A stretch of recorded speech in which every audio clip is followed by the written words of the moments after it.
Welcome to the Neville Goddard Insights channel, your ultimate destination for exploring the profound teachings of Neville Goddard. We firmly believe here that imagination creates reality.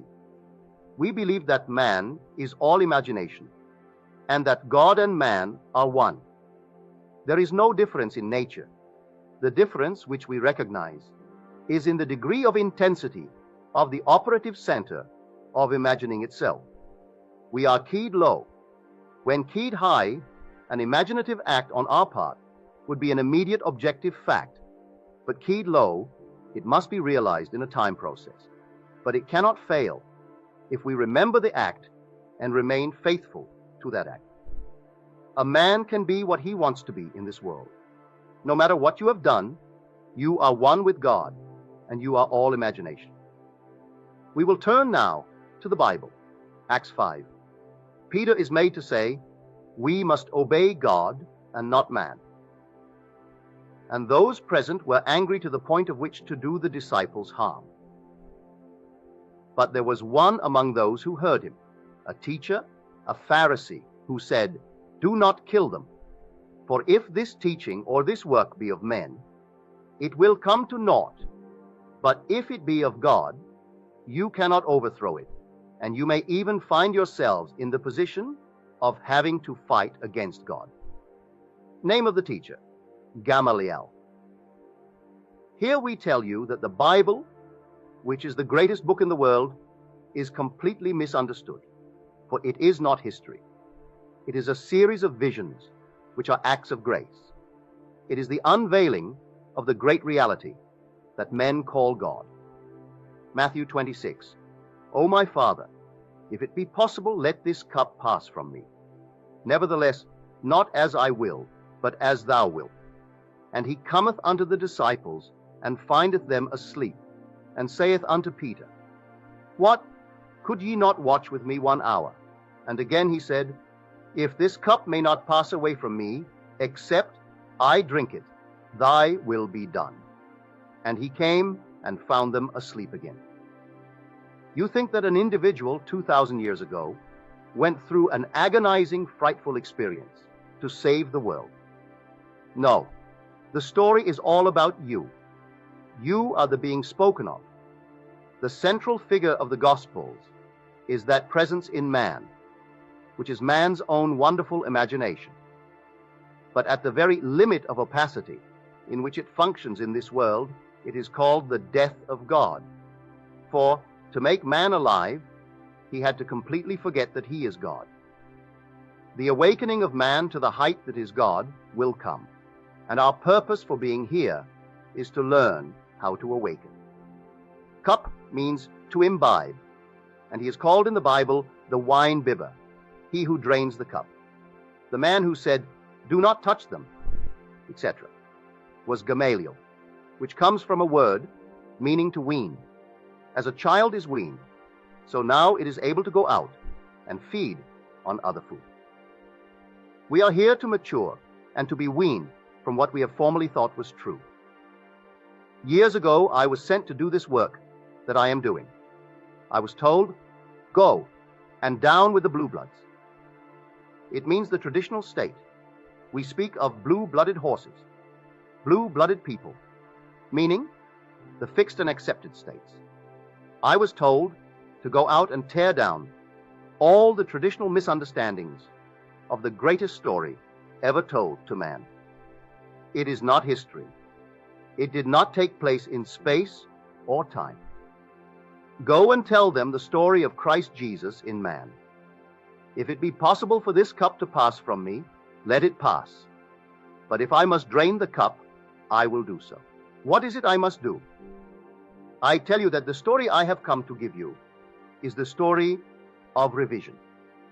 You see a man, and he looks as he should not look to anyone in this world. My senses reveal him as he appears to me and others. I am confronted with the cup. Must I accept that appearance and perpetuate it in the world, or must I revise it and nail myself on the revised image? I must. So, I am crucified with Christ, yet not I, for Christ liveth in me, and the life I now live, I live by the faith of the Son of God, who loved me and became man. So, each time I see another as he should not be, I am confronted with the cup, and I must now imbibe to the fullest and become the wine bibber, and so yield to the image, and so live by it, that I see this man now as he should be. I must drain the cup.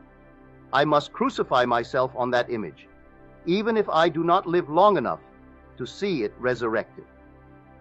For it will be resurrected. Crucifixion without resurrection would be the very triumph of tyranny.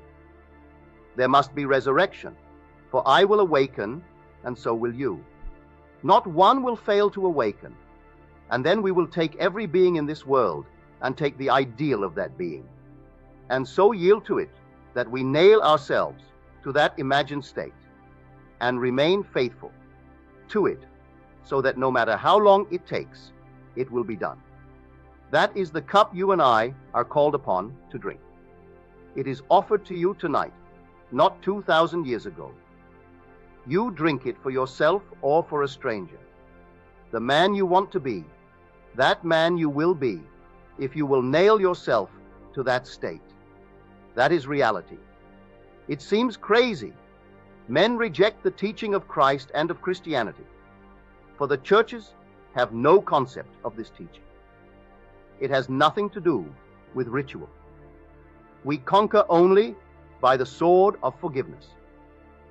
Identify the other with the ideal that he has failed to realize, and to the degree that you do it, you have truly forgiven him.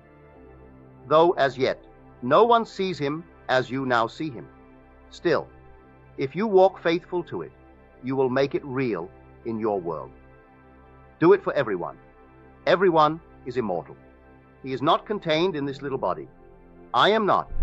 You are not. I am scattered over all my Father's visible and invisible universe. So, reject me here, and you will find me there. So I must, in my mind's eye, resurrect you, and you must, in your mind's eye, resurrect me. Not one can be left behind, for we are all scattered, and we must gather that which is scattered into the perfect body that my Father saw when he became it.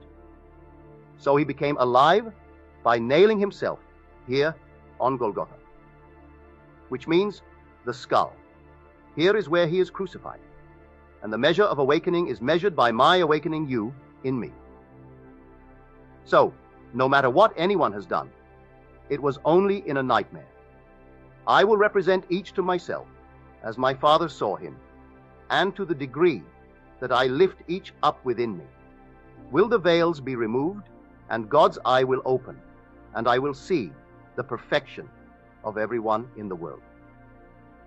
There is no place that you are not, and I am not, for you are infinite, and scattered all over God's universe. I cannot run away from you, so I must face you here, and see you as you should be seen. And walking in that state, I lift it up. Now we can do it in other ways, the practical ways. What I am telling you now belongs to a higher level of being, but take it on a lower level if you wish. A job, or a home, or money, or health, whatever your need is. We are entitled to it, for God gave it to us. For you and I are citizens of heaven. I was actually sent to this sphere to tell you that no matter what your race or your background is, you are a child of God. Down with the blue bloods, the old traditional fixed beliefs. No matter who tells you otherwise, their concept is completely wrong. Every man living is God made visible, black, white, red, or yellow. Man goes through different stages of awakening. Do not think, because you are wearing a light pigment, that you are more awakened than one wearing a darker skin. Listen to them, Gamaliel said. And it means to wean, to ripen. If what they say is of men, it will fail. If it is of God, you cannot stop it, and you may even find yourselves opposing God. I know what I say is true, You can prove it. You can take anyone in your world and represent him to yourself as he would like to be. Take an incorrigible child and bring him before your mind's eye and see him as you would like to see him, and he will embody that state. Revision is the most practical thing in the world. The story of Christ is the story of revision. But the world does not understand because it was told in a parable. It is told in the story of the unjust steward, which I have given you before. I know what the day revealed to me. Change the day. Can you change it? I was just reading this masterwork on psychology, which claims the past has ceased to be, but influences the present through memory. So it is said in this wonderful work that it has ceased to act, save through the gathered experiences stored as memory. It cannot be acted upon. It has not ceased to be at all. The sentient are not now in these states. A man who went through a gas chamber is no longer going through it. The forms remain, and the day will come when they will see that he never went through a gas chamber. There are many forms of the remembered past. Revise. Go back to your second year, if you can remember that far, and take any incident and change it and represent it to yourself as you wish it had been. And living in it, you will change your entire world now. For if the past is influencing the present, by the memory of it, you change anything in the past and then change the present. If I miscreate something God gives me, I have the opportunity of finding how to change it. I can stretch back in time and take any incident in my miscreated past and changing it, change my entire present. God became man, and he is in every being. There is no other way that God could become me but by giving himself in that becoming. Though I call myself Neville, it is still God. You think that is blasphemy? I do not care what you think. Every child born of woman is God, and that which became man is Christ Jesus. It bears this cross of man, and this state is like a tomb, and as Blake says, God himself enters death's door with them who enter it, and lies down in the grave, with them in visions of eternity until they awake. God himself entered this grave when I jumped in my mother's womb, and he will never leave me, for if he should leave me, I would cease to be. And then I awake by doing for the whole world what God did for man. So take any man's dream and nail yourself mentally upon that cross by imagining he is that being he desires to be, and walk just as though it is true, and live in the dream for the other as if it is true, and as it becomes true, you will lift him up. Man saves himself by, and only by, the saving of his fellow man. He who lifts up the world is lifting up the eye of God within himself, and when he is fully awake, then he is God. Do not ask another why he wants something. Give what he asks for. You persuade yourself that he has it as you witnessed it, and to the degree that you persuade yourself that he has it, so will it become true. No reward. You want no reward. Whether a man is wonderful or horrible, do not condemn him. All are in states which the soul falls into, in its dreams of good and evil. You make it your business to see that everyone is already the ideal he wishes to embody, no matter what it is. For in this way, you are opening up the eye of God. For this is the story of Christ. If it really is of God, then you cannot stop it. All he asks is that I try. Must I drink this cup? Yes. There is no other way than the way of the cross. I must cross one state to another state. We conquer by the cross. It is not a thing hanging on the wall, though as an object it is very beautiful. It is crossing from where you are to where you want to be. from seeing what you appear to see to seeing what you want to see. That is the Passover. I cross from one state to another. Is there any other way? If it is possible, then let this cup pass from me. If not, then thy will be done. What is God's will? All that you gave me, I have kept, and none have I lost. All that he gave me, I must lift up again, and he gave me you and you. I meet you, and you are a gift from my Father out of the nowhere. I must lift you up, for I will meet you beyond all the veils, for you are an infinite being. You have an immortal body, and there is no place in God's universe that you are not. If I do not redeem you here in me, I will meet you elsewhere and still have to redeem you. Well, the most practical teaching in the world is also the most profoundly spiritual. There is no transforming power in death. Think of your home right now. At this moment, it is subjective to you as you are seated here. You do not see it with these physical eyes. It is subjective to this room. But really in your heart you do not think it is subjective as the world speaks of it.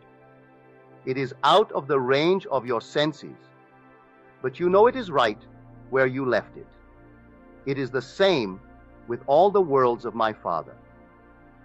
Subjective and objective are determined by the level on which consciousness is focused.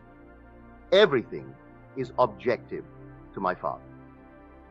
And when I awake, my dream may seem unreal and therefore subjective, but it is not if I am interested, for then it should become to me objective, for that is only defined by the level on which consciousness is focused.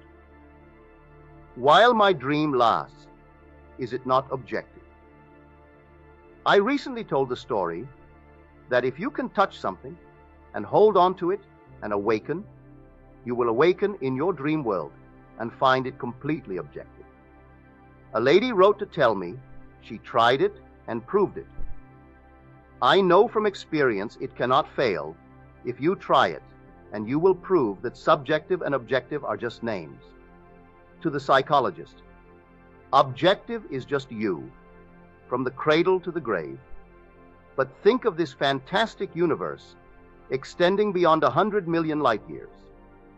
It is estimated by a great scientist that if each star represented one tiny grain of sand, and only those stars which are visible to this world were included, this sand would cover England to a depth of several hundred yards.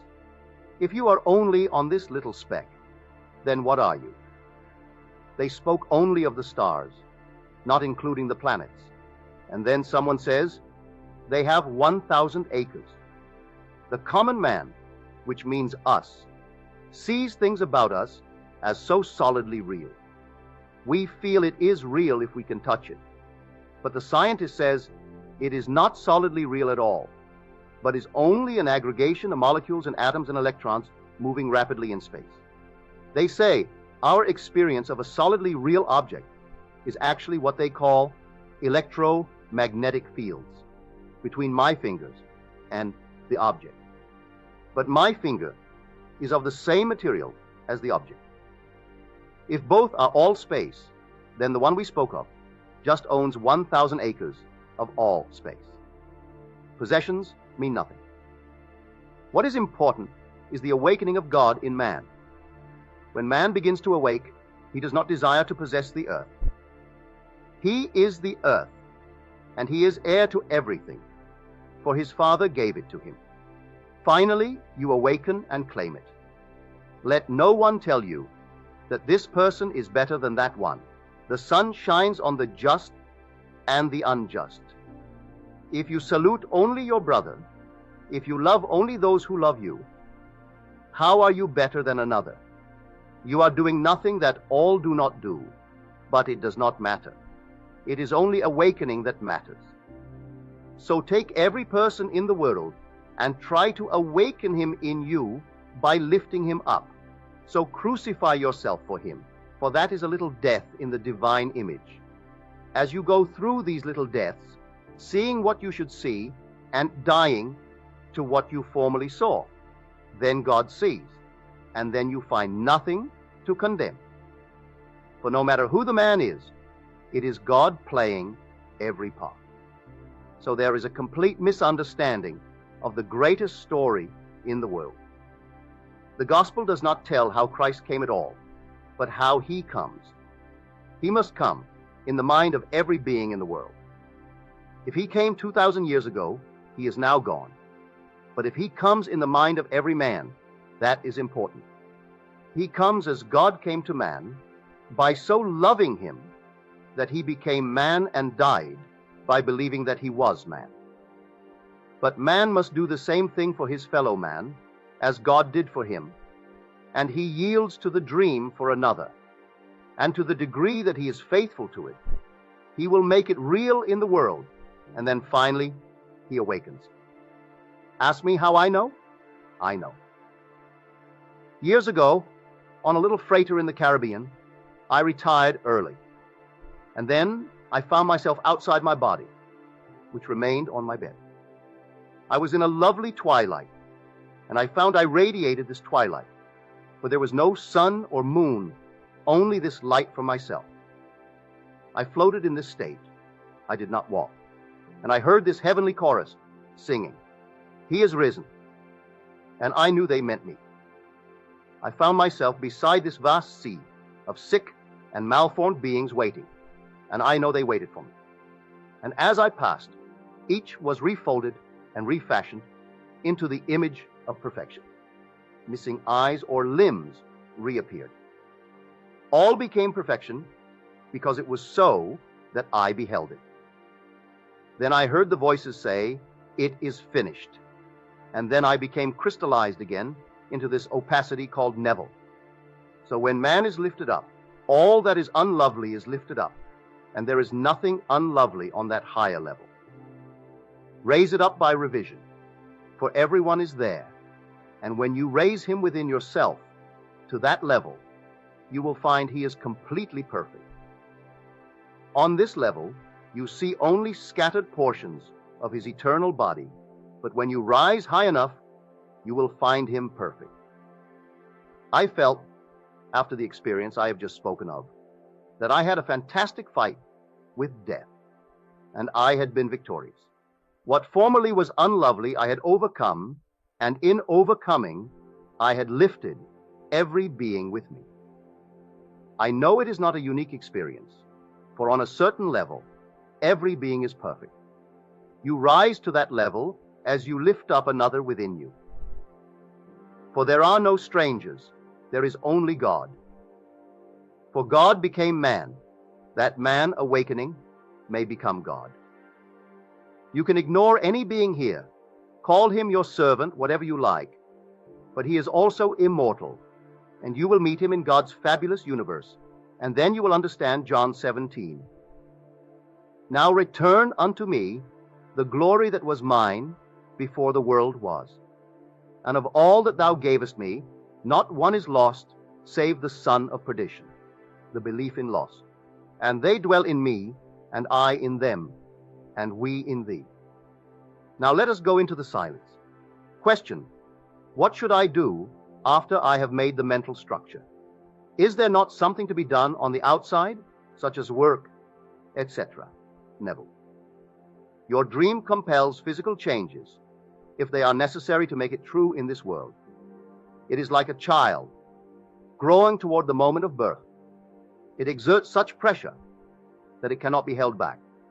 For my dream is an unborn child, and regardless, that child will be born when the time is come. These pressures force physical transformations.